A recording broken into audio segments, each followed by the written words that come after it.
Lift तो नीचे नहीं आ रही थी, लेकिन थोड़ी थोड़ी देर में ऊपर से थम थम की आवाजें जरूर आ रही थी, जैसे कोई ढोल पीट रहा हो। किसी को समझ में नहीं आ रहा था कि आखिर ऊपर क्या चल रहा है। और फिर काफी देर के इंतजार के बाद फाइनली लिफ्ट नीचे पहुंची, लेकिन तब भी लिफ्ट का दरवाजा नहीं खुला। अंदर से फिर वही जोरदार थम थम धड़ाम। लोगों के होश उड़ गए। इसी भीड़ में एक घने बालों वाला आदमी सामने खड़े एक गंजे इंसान को धक्का मारकर आगे बढ़ा और उसने अप वाला बटन जोर से दबा दिया। और तभी उसी वक्त एक जोर का धमाका हुआ। लिफ्ट का दरवाजा ऐसे उभर कर आया जैसे किसी ने अंदर से मुक्का मारा हो। वो घने बालों वाला आदमी एकदम ऐसा डरा कि उसने तुरंत साइड में छलांग मार दी और उसने छलांग मारते ही उसकी विग उड़कर नीचे गिर पड़ी। ये देखकर एक आदमी बोल पड़ा, अरे ये जनाब भी टकले निकले। ये सुनते ही वहां मौजूद भीड़ पेट पकड़कर हंसने लगी। बाहर ये कार्यक्रम चल रहा था कि तभी अंदर से एक और जोरदार धमाका हुआ और सबकी हंसी चीख में बदल गई। लिफ्ट का दरवाजा खुला और एक आदमी धड़ाम से बाहर आकर गिरा। जमीन पर पड़ा हुआ आदमी जैकी था, जो अपना दाहिना हाथ पकड़े हुए पसीने से लथपथ दर्द से करा रहा था। और फिर वेद मियां एकदम रॉयल स्टाइल में किसी हीरो की तरह लिफ्ट से बाहर निकले, ऐसे जैसे ये सब उनका रोज का काम हो। बाहर आकर वेद जैकी के सामने खड़ा होकर मुस्कुराते हुए बोला, अब तुझे जलने की जरूरत नहीं है, क्योंकि अब तुझे तेरी हैसियत जो पता चल गई है। शायद अब तुझे समझ आ गया होगा कि मैं रोज 1 मिलियन कैसे कमाता हूँ। अगर अब भी नहीं समझा तो बोल, हुक्म कर यार। तो गए तो एक बार फिर समझा दूं। जैकी जमीन पर पड़ा था, उसकी हालत खराब हो चुकी थी। वो डर के मारे पीछे सरकता गया और बोला, नहीं नहीं नहीं, मैं समझ गया, मैं अच्छी तरह समझ गया, प्लीज मुझे जाने दो। वेद ने अफसोस जताते हुए कहा, चल ठीक है, लेकिन अगर अगली बार मेरे दाम पर सवाल उठाएगा तो फिर से एक डेमो पाएगा, समझा छोटे। बेचारा जैकी कुछ बोल नहीं पाया, बस उसने हाँ में अपनी गर्दन हिला दी। और फिर वेद बड़े रुतबे के साथ हीरो वाली चाल चलते हुए रिसेप्शन की तरफ चला गया, जैसे कुछ हुआ ही ना हो।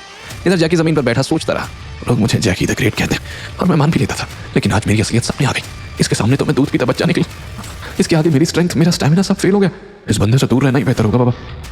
यही सब सोचते हुए जैकी हाँफता हुआ अपने बॉस बलवीर बद्रा के पास पहुंचा और उन्हें प्रेसिडेंशियल स्वीट से बाहर बुलाकर अपना टूटा हुआ हाथ दिखाकर बोला, उस लड़के की स्ट्रेंथ मेरी समझ के बाहर है, हम उसका मुकाबला ही नहीं कर सकते।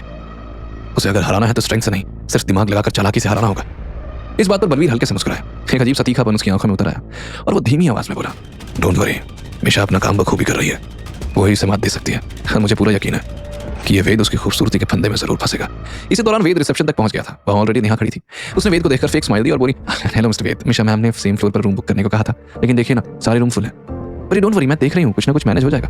नेहा ये बोलकर रुकी ही थी कि तभी रिसेप्शन पर बैठी लड़की बोल उठी, सॉरी मैम, लेकिन 20th फ्लोर पर कोई रूम खाली नहीं है। नेहा की हालत खराब हो गई। अभी अभी उसने वेद को वादा किया था और पलक झपकते ही उसकी बेइज्जती हो गई। नेहा गुस्से और शर्म में बोली, क्या तुम इतना इजीली मना कैसे कर सकती हो? तुम मुझे नहीं जानती क्या? मैं प्रेसिडेंशियल स्वीट से हूँ, कुछ भी करो लेकिन मुझे 20th फ्लोर पर ही रूम चाहिए, और नहीं हो सकता तो अपने मैनेजर को बुलाओ। वेद चुपचाप कैजुअली वहां खड़ा सारी बातें सुन रहा था। तभी पीछे से आवाज आई, मिस्टर वेद। वेद के पीछे खड़ा था एवरग्रीन होटल का जनरल मैनेजर हमीर।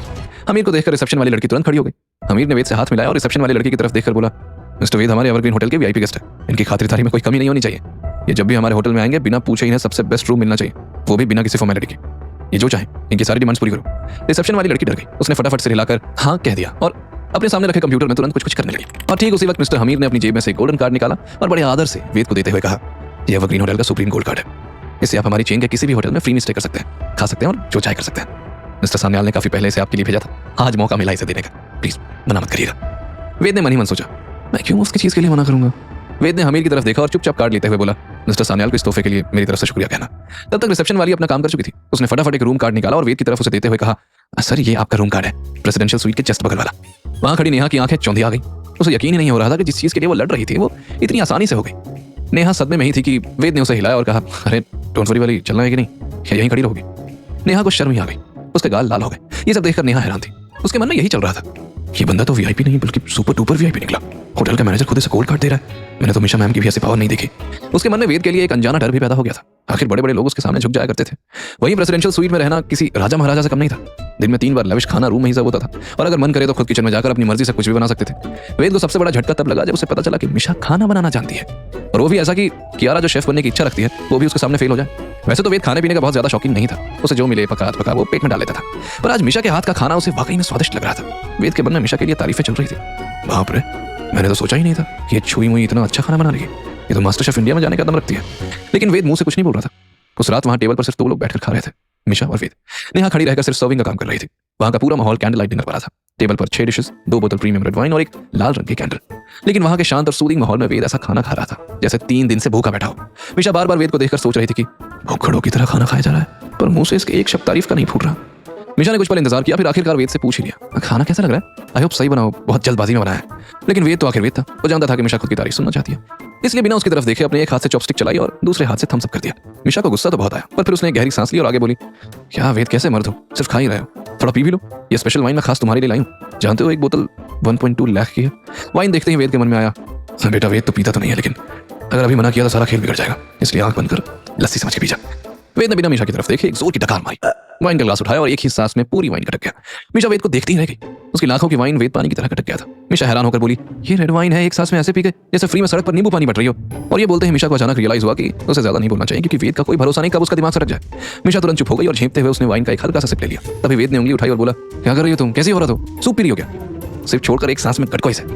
मिशा सुन्न पड़ गई। अब वो फंस गई थी। उसने स्माइल की और ना चाहते हुए भी एक घूंट में उसने पूरी वाइन का ग्लास कटक लिया। ये देखकर नेहा को बहुत बुरा लगा। उसका चेहरा बन गया। वो मन ही मन बुदाई, 1.2 लाख की वाइन और ये देसी कवार ऐसे पी और पिला रहा है जैसे मुफ्ती मिल रही हो। वेद ने यह देखा कि नेहा उसके ग्लास में आधी वाइन डाल रही थी। ये देखते ही वो तुरंत बोल उठा, अरे इतनी कंजूसी क्यों, अगर नहीं देनी है तो देसी दारू लाओ। नेहा डर गई कि उसके ऊपर बात ना आए। वो मुस्कुराकर बोली, वेद सर, रेड वाइन का ग्लास पूरा नहीं भरते हैं। अभी नेहा ने बात खत्म भी नहीं की थी कि वेद ने बोतल खींच ली और अपने ग्लास में पूरी ऊपर तक भर ली और मुस्कुराते हुए बोला, देखो पूरी भरी, लेकिन एक बूंद भी नीचे नहीं आई। इसे कहते हैं कला। तुम बंदर क्या जानो कला क्या चीज है।